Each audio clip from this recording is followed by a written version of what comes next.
Baada ya kumhimidi Mwenyezi Mungu na kumtakia rehma na amani kipenzi chetu na kipenzi chake Bwana Mtume Muhammad sallallahu alayhi wa alihi wasallam. Allahumma salli ala Muhammad wa ali Muhammad. Kwanza kabisa hatuna budi bali kurejesha shukrani kwa Mwenyezi Mungu Subhanahu wa Ta'ala kwa kutujalia sisi kuona mwaka mpya tena wa Kiislamu. Manake wako wengi ambao kwamba wameondoka hawakupata kuona mwaka kama huu, lakini sisi leo tumehudhuria katika swala ya Ijumaa wazima wa afya, basi hakuna budi kumshukuru Mwenyezi Mungu Subhanahu wa Ta'ala na tuseme alhamdulillahi rabbil alamin. Ndugu zangu Waislamu, twaishi katika zama ambazo kwamba dhulma, maafa yameenea sana, na katika jambo muhimu sana ambalo kwamba watu wajaribu kutufanyia sisi Waislamu ni kutugawanya. Leo kuna kampeni kubwa sana ya kuwagawanya Waislamu, na ilhali sisi Waislamu kweli tutofautiana, tuna ikhtilafati baina madahib. Huyu rai yake ni ile, yule rai yake ni ile, yule mwingine rai yake ni ile, lakini tunayo ya kutuunganisha sisi. Kwa nini tusishike yale ya kutuunganisha sisi, tukaeka kando yale ya kututofautisha sisi, tukashika la ilaha illa Allah Muhammadur Rasulullah? Kwa hiyo ndugu zangu Waislamu, ulimwengu ambao kwamba twaishi ndani yake si chombo cha kibinafsi wala si uwanja wa kibinafsi, bali ni uwanja ambao kwamba yatakikaniwa sisi ndani yake tuishi kwa umoja. Kama leo wewe mtoe mwanadamu umpeleke mistuni akaishi peke yake kule, hatoweza binadamu kuishi peke yake, kwa sababu binadamu ni kiumbe cha kijamii. Lazima awe yuko around people, lazima awe yuko amezungukwa na watu ndio aweze kuishi vizuri. Basi vile vile tukija hapa duniani lazima tuishi kama kitu kimoja. Kama vile wakati wa Bwana Mtume kulikuwa hakuna kutofautiana, watu walikuwa wakiishi kama umma mmoja, basi sisi ndo watakikaniwa tuishi hivyo. Maana ikhtilafu haziwezi kuondoka, ikhtilafu zitakuwa na zitakuwa na zitabakia mpaka siku ya Kiyama. Ni heshima tu ibakie ya raia mwenzako, na wewe pia uheshimu raia mwingine, lakini ikhtilafu zitaenda kuwa. Lakini kwa nini tusishike mambo ya kutuunganisha sisi, tukaacha yale mambo ambayo kwamba yatutofautisha sisi, na tukasaidiana katika matatizo sisi kwa sisi? Ukampata Muislamu mwenzako ana matatizo, ukaeka kando masala ya madhehebu, lakini ukafanya nini? Ukamsaidia. Na si lazima masala ya madhehebu kumsaidia tu Muislamu mwenzako. Mwenyezi Mungu Subhanahu wa Ta'ala katika suratul Maida aya 6 asema, wataawanu 'ala albirri wattaqwa wala taawanu 'ala alismi waludwan. Saidianeni nyinyi katika mambo mema na mambo ya kumcha Mwenyezi Mungu Subhanahu wa Ta'ala, wala msisaidiane katika mambo ya madhambi na mambo ya uadui. Lakini maal asafi shadid, siku hizi aya hii tumefanya vice versa, tumegeuza ile ya huku tukaiweka huku na ile ya huku tukaiweka huku, tukaifanya aya yasema wala taawanu 'ala albirri wattaqwa wa taawanu 'ala alismi wal. Manake leo watu wangapi wasaidiana katika mambo ya madhambi? na ukiangalia ni watu Waislamu. Mtu ajua jambo fulani, mimi aswa nikisaidia pale au nikitoa kitu kitaleta mgogoro baina ya Waislamu, lakini afanya bila watu wafanya bila kuogopa. Wattaqullaha inna Allaha shadidul iqab. Lakini mambo ya kheri yako mingi ya kusaidiana sisi. Leo kuna vijana wamejitolea wazunguka misikiti baada ya misikiti wakisafisha misikiti.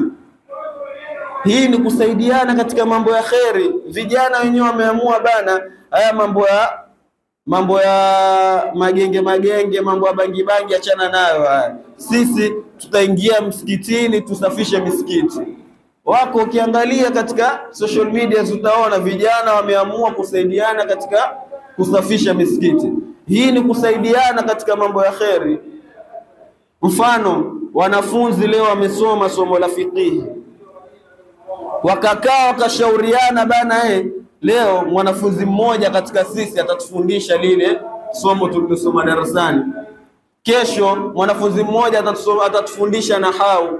Kesho, yani kila siku kuna mwanafunzi ambaye kwamba atakuwa yani wamweka kama mwalimu wao. Kusaidiana katika mambo ya kheri.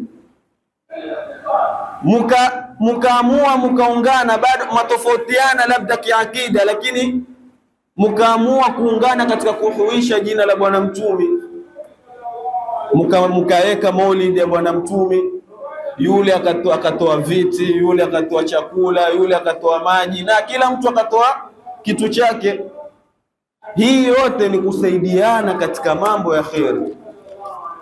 Na pia pale utakapompata Muislamu mwenzako ana matatizo, basi ukawa wewe ni mwenye kwenda mbio katika kukidhi haja za yule Muislamu mwenzako, kwa sababu almuslimu akhul muslimi, Muislamu ndugu yake Muislamu, la yaghushuhu wala yakhunuhu wala yakhtabuhu.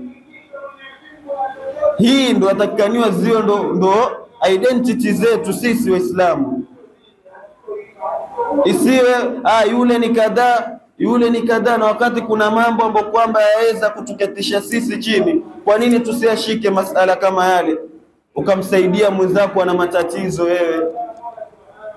Wakati al-Imam Sadiq alayhi salam, Allahumma salli ala Muhammadin wa ali, asema man qada li akhihi almu'mini hajatan, yule ambaye kwamba atakayekidhi kwa ndugu yake mu'min haja moja tu, qada Allahu lahu hawaija kathiratan, Mwenyezi Mungu atamkidhia yeye haja nyingi.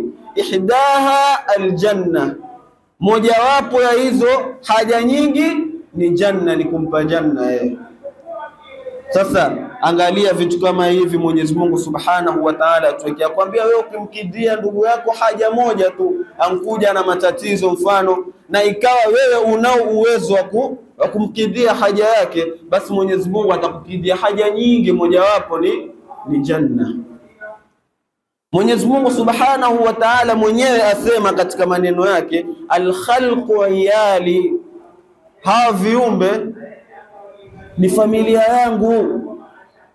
Fa ahabbuhum ilayya, basi mwenye kupendekeza zaidi wao kwangu mimi, altafuhum, ni yule mpole wao zaidi, wa as'ahum, na ni yule mwenye kwenda mbio zaidi wao, fi hawaijihim, katika haja zao, katika kuwakidhia haja zao.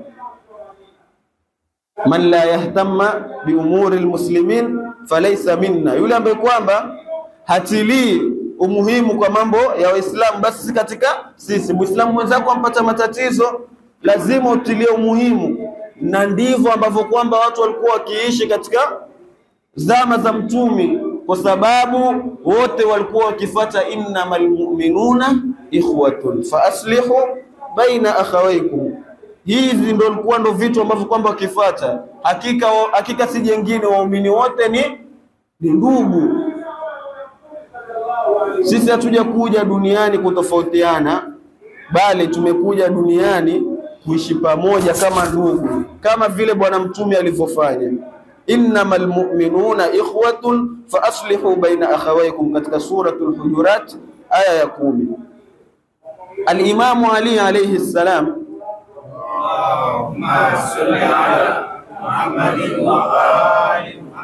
katika Nahjul Balagha asema aqallu ma yalzimukum li ikhwanikum alla tuduhum, kichache zaidi ambacho kwamba cha walazimu nyinyi kwa ndugu zenu, alla tuduhum, ni msiwaudhi wao, watuinuhum, na muwasaidie wao, watuwasihim bi anfusikum, na muwakundue wao kwa nafsi zenu, wa amwalikum, na mali zenu, watakunu, na muwe lahum, kwa wao hao ndugu zenu, kaljasadi, muwe kama kiwiliwili, idashtaka tadaa lahu saira aljasadi, pindi kitakaposhtaki kiungo kimoja, basi mwili mzima pia wayaenea kwa mwili mzima. Mfano wewe ukalala ukakaa ikawa sikia kuumwa na kichwa, wasikia mwili mzima wa kuuma,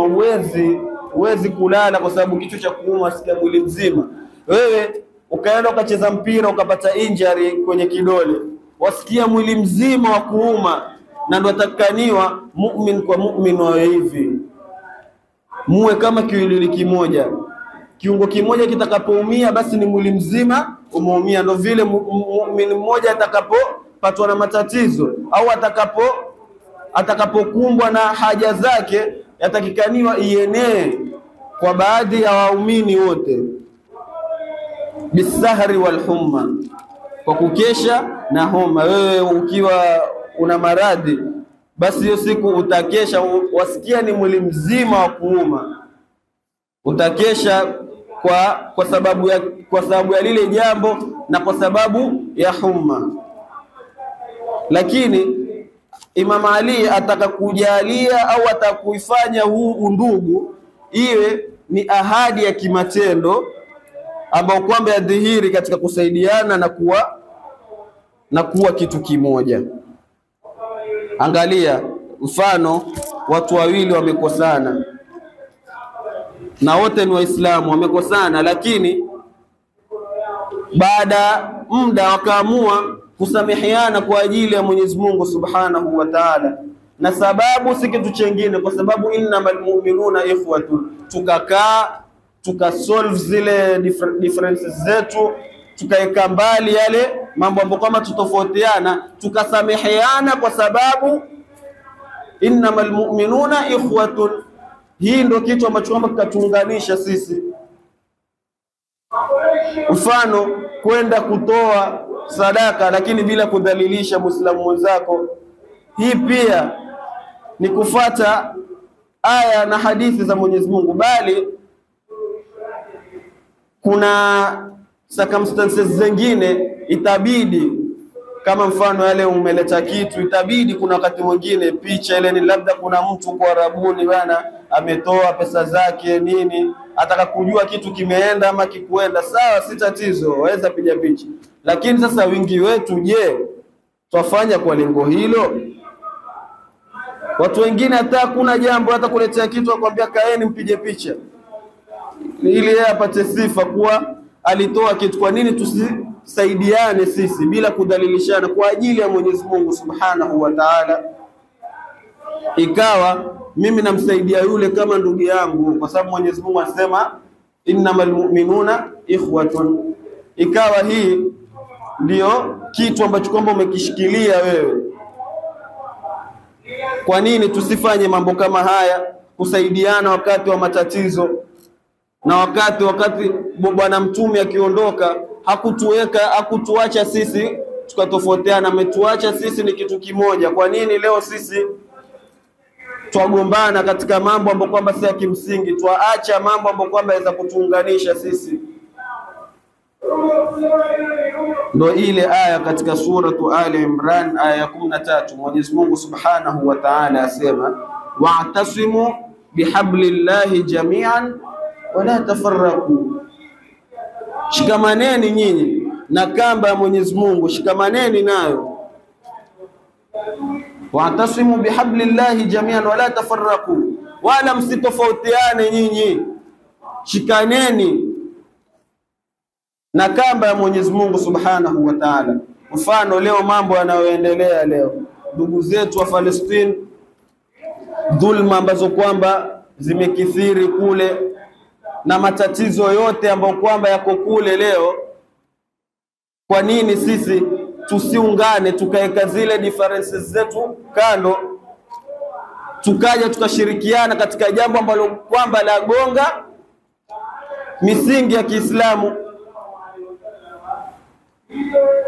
Matatizo ambayo kwamba yote yaendelea, kwa nini sisi tusitoke kama ikawa hakuna ahli sunna, hakuna imamia, hakuna nini, tukatoka sote sisi, kwa sababu anaipigwa Muislamu.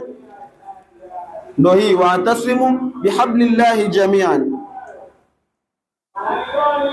Watu wakashauriana wao kwa wao, wametofautiana lakini wakakaa wakashauriana katika kuleta na katika rai na mambo ambayo kwamba yataboresha Uislamu. Kwa nini watu wasikae wakafanya masala kama haya? Lakini leo kitu ambacho kwamba sisi wenyewe tunajua ni mtu kukaa kujirekodi, kurusha bomu kule, kutandika yule, ndio elimu ya siku hizi hii.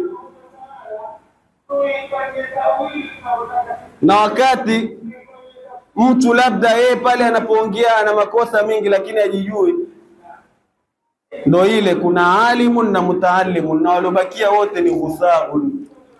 Yale niliyosema, walobakia wote ni ghusaun. Al-Imam Sadiq asema nahnu al-alimu, sisi ndo maalim, wa shi'atuna al-mutaallimuna, na wafuasi wetu ndio wenye kujifundisha. Wasairu nasi ghusaun, kuna wale bendera fata upepo wale. Ghusaun ni yale maji ambayo kwamba yapita ikiwa yamebeba vitu vichafu, mfano povu ama maji yapita lakini yana takataka juu yake yapita. Sasa ndo Ghusaun yale, ndo kama wale watu ambao kwamba lakini mtu fulani amesema hivi. Wewe leo huwezi zungumza mbele ya Muislamu mwenzako, hoja yake nini? Ukitaka tu kuzungumza Shia hana hoja nyingine, ni hiyo tu basi, hadi hiyo ndio hoja yake kubwa. Lakini je, umekaa ukasoma? Leo wako watu ambao kwamba wakaa wakasoma, na ukikaa kimakini ukiangalia wewe utaona matatizo yani huku kwetu. Kule nje hata uwasi sana masala haya, watu waheshimiana huwa sana misimamo yao. Kwani kuna misikiti mingapi kule ya imamia? Matatizo sana ni huku kwetu. Na lau tukitaka kushikamana na kamba ya Mwenyezi Mungu, basi lazima tuende tukashikamane na Ahlul Bayt alayhimus salam.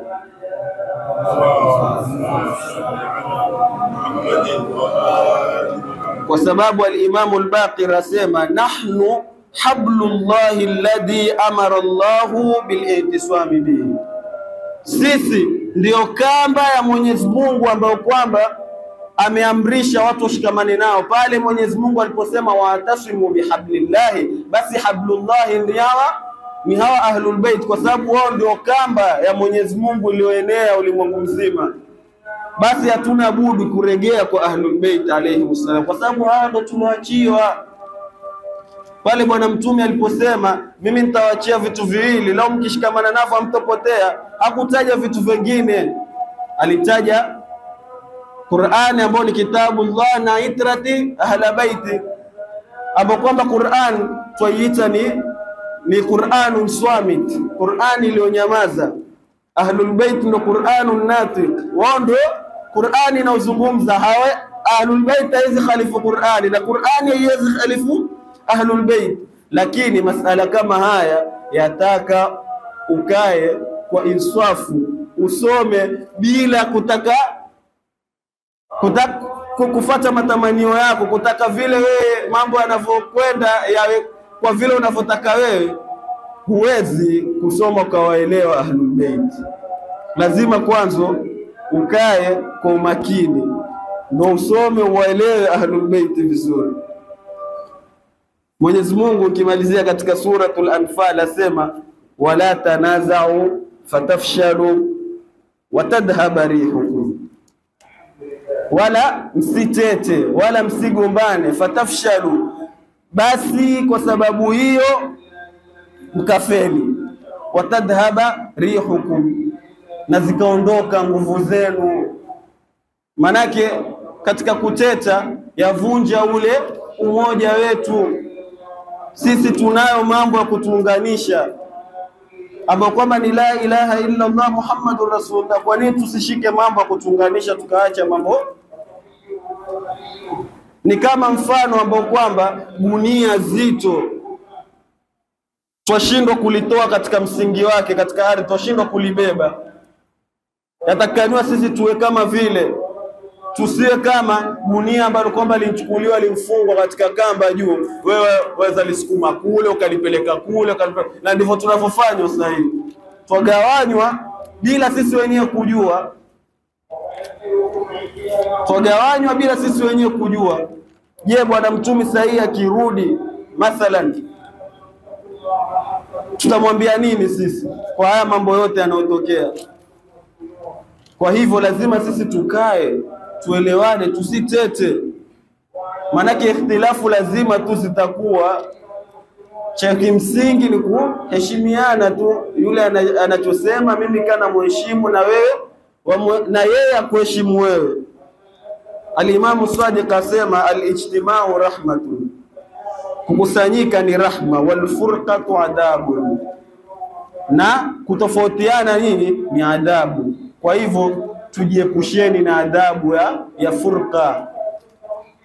Na sisi Waislamu wenyewe pia twachangia katika hii furqa ya Waislamu. Sisi wenyewe Waislamu twachangia, japo kuna watu wataka manake wajua Waislamu tukishawagawanya kuisha. Lakini sisi pia Waislamu wenyewe twachangia katika kujigawanya. Kwa hivyo tufuateni maneno ya bwana mtume, maneno ya Mwenyezi Mungu Subhanahu wa Ta'ala, maneno ya ahli baiti zake, kwa sababu hawa hawatofautiani, wote wamekuja wakatuambia tuwe kitu kimoja. Sisi lazima tufate maneno yao na tufate miongozo yao waliotuwekea sisi, ndio ili tuweze kufaulu katika siku ya kiyama. Paka hapa Mwenyezi Mungu atatujalia minalladhina yastami'una alqawla fayattabi'una ahsanahu. وصيكم عباد الله بالاعتصام بالتقوى فإنه حبل متين وعروة وثقى. إن أحسن الحديث وأبلغ الموعظة كتاب الله. أعوذ بالله من الشيطان الرجيم. بسم الله الرحمن الرحيم. والعصر إن الإنسان لفي خسر إلا الذين آمنوا وعملوا الصالحات وتواصوا بالحق وتواصوا بالصبر.